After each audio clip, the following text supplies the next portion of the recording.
koreksi, melakukan review terhadap kezaliman-kezaliman yang selama ini sudah bukan hanya dipertontonkan tetapi diberlakukan terhadap para ustadz kita. Coba bayangkan, pada saat penangkapan dahulu ustadz kita ini disebut terkait pendanaan terorisme. Ada 700 atau 800-an kotak amal yang disita oleh Densus 88. Tapi selama persidangan berbulan-bulan tidak ada satupun kotak amal yang dihadirkan di pengadilan, di ruang sidang ini untuk membuktikan tuduhan-tuduhan dari Densus 88. Jadi ini fitnah atau fitnah, saudara-saudara? Fitnah. Kejam atau kejam, saudara-saudara? Kejam. Zalim atau zalim, saudara-saudara? Zolim. Dan fitnah terkait jamaah Islamiyah, di mana ustadz-ustadz ini dikatakan merekrut untuk menjadi anggota jamaah Islamiyah. Dikatakan melakukan tindakan untuk menjadi bunker atau menyembunyikan anggota jamaah Islamiyah melalui aktivitas para ustadz kita. Tapi pada faktanya, jaksa sendiri yang ternyata tidak menuntut ustadz kita dengan pasal 12B Undang-Undang nomor 5 tahun 2018 yang sebelumnya dituduhkan kepada ustadz kita telah melakukan perekrutan terhadap organisasi terorisme. Berarti ini fitnah atau fitnah, saudara-saudara? Fitnah. Bagaimana mungkin tuduhan-tuduhan itu diedarkan di seluruh sosial media, di media massa. Dikatakan bahwa ustadz kita merekrut korporasi terorisme, didakwa dengan pasal 12B Undang-Undang terorisme.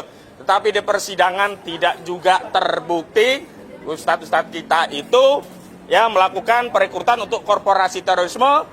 Dibuktikan dengan apa?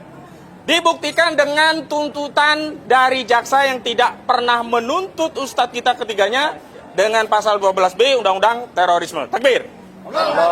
Dan yang paling penting, dan ini yang paling kejam, fitnah yang paling kejam, paling jahat yang dituduhkan kepada ustadz kita, bahwa ustadz kita dikatakan ya telah melanggar ketentuan pasal 15 junto pasal 5 Undang-Undang nomor 5 tahun 2018. Ini merupakan perubahan terhadap Undang-Undang nomor 15 tahun 2003 yang merupakan penetapan terhadap Perpu nomor 1 tahun 2002 Undang-Undang terorisme. Apa itu? Yang ustadz kita dituduh melakukan kekerasan atau ancaman kekerasan yang menimbulkan korban jiwa, yang menimbulkan kerusakan baik fasilitas nasional, fasilitas publik, bahkan fasilitas internasional, yang menimbulkan teror yang meluas. Ternyata ada nggak satu saja, nggak usah nyawa manusia, ada nggak satu semut ya yang mati yang dibuktikan oleh jaksa di dalam persidangan ini? Ada tidak? Ada. Jadi ini pengadilan mengada-ngada. Densus 88 dan jaksa ini menebar fitnah. Tetapi setelah masuk masa tuntutan, ketika semua pasal tidak terbukti dan hanya pasal 13C menyembunyikan informasi terorisme, adakah permintaan dari Densus 88 untuk minta maaf kepada ustadz kita, saudara? Tidak ada. Jangankan kepada ustadz kita, bahkan mereka bersalah memfitnah umat Islam. Karena dulu narasinya kalau kita mengisi kotak amal dianggap mendanai terorisme. Karena kita ditakut-takuti kotak-kotak amal yang disita itu untuk pendanaan terorisme. Berarti ini jelas mengedarkan fitnah, tuduhan keji yang sangat jahat terhadap ajaran-ajaran Islam, termasuk amalan infak sodakoh yang membuat umat Islam takut kalau beramal, berinfak, bersedokoh kepada kotak-kotak amal. Jangan-jangan nanti untuk pendanaan terorisme, jangan-jangan ini seperti JI dan seterusnya. Dan yang paling penting, ustadz kita ini difitnah dengan bukti yang amar putusannya. Bukti itu flash disk yang di dalamnya ada struktur JI yang diperintahkan pada pengadilan sebelumnya untuk dimusnahkan. Bahkan hakimnya juga yang mengadili ustadz hari ini. Hakim itu memerintahkan bukti flash itu untuk dimusnahkan. Tetapi dalam sidang kali ini, bukti flash itu digunakan kembali untuk menjerat ustadz kita. Zolim apa zolim, saudara? Keji atau kecil, saudara? Kecil. Dan saya memberikan amar kepada siapapun yang merasa menjadi penegak keadilan untuk mengoreksi kezaliman-kezaliman sebelumnya dengan putusan yang adil pada hari ini. Dan kemudian segera meminta maaf kepada Allah Subhanahu wa taala, juga kepada umat Islam. Ingat, umat Islam memang diam dizalimi. Tetapi ingatan mereka tidak akan lupa terhadap siapapun yang berbuat zalim kepada umat Islam. Takbir. Allah. Mereka tidak akan pernah lupa kepada siapa saja aparat penegak hukum, termasuk petugas-petugas yang memberikan perlakuan yang zalim kepada umat Islam. Takbir. Allah. Termasuk hari ini biasanya tidak ada ini seperti ini. Tiba-tiba hanya karena putusan kita ingin mendengar keadilan, tiba-tiba peraturnya luar biasa ini. Kayak benar-benar mengadili teroris. Padahal di OPM jelas-jelas teroris. Tidak ada satupun polisi yang dikerahkan. Tidak ada satupun tentara yang diperintah untuk dikerahkan. Ini menunjukkan fitnah ini memang terus diproduksi. Dan agar kita takut untuk mendakwakan ajaran Islam. Apakah kita akan takut mendakwakan ajaran Islam? Apakah kita akan takut mencontoh Ustadz ini untuk berdakwah sebagaimana yang beliau-beliau lakukan? Tidak. Sekali lagi kita tidak akan pernah takut.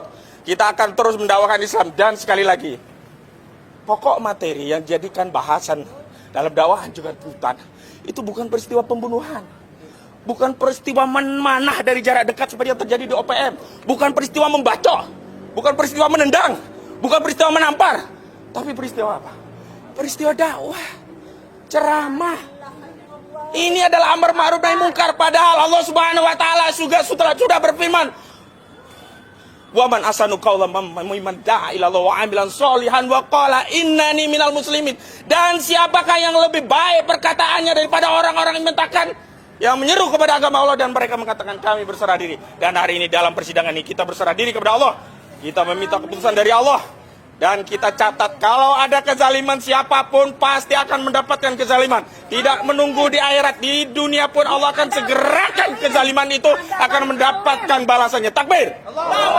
Dan terakhir saya menghimbau kepada seluruh kaum muslimin, terima kasih telah berkenan hadir. Ini adalah bukti kita bersaudara karena akidah Islam, bukan karena organisasi, bukan karena gerakan, bukan karena partai, bukan karena ikatan-ikatannya rendah.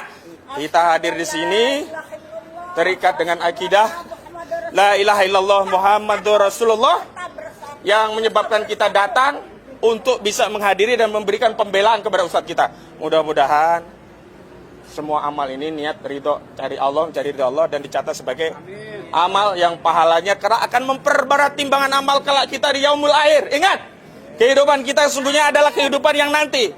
Di dunia ini semuanya, ya, orang-orang yang zalim itu bisa saja melakukan apapun, tapi kelak di hadapan pengadilan Allah Subhanahu wa taala tidak ada satupun yang bisa membela mereka ketika mereka berbuat zalim. Hari ini bisa saja, ya, ada jenderal yang membela, ada panglima yang membela, ada presiden yang membela. Tetapi nanti kelak di akhirat tidak ada siapapun yang membela. Semua akan dihadili sendiri-sendiri. Semua akan mempertanggungjawabkan pertanggungjawaban apapun yang dilakukan dunia. Termasuk vonis hari ini, kita catat. Mudah-mudahan. Kita tidak berharap pada manusia. Mudah-mudahan Allah yang akan mengadil dan memberikan keputusan yang seadil-adilnya. Dengan membebaskan para ustadz kita. Takbir. Sekali lagi kita dukung ustadz kita. Setuju atau setuju ustadz kita dibebaskan. Takbir.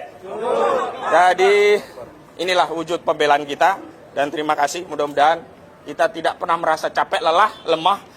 Apalagi merasa takut untuk terus berjuang. Takbir. Kita akan terus menegakkan amar ma'ruf nahi munkar. Takbir. Kita akan terus membela orang-orang yang terzalimi dan terus mengatakan perlawanan kepada orang-orang yang zalim. Takbir.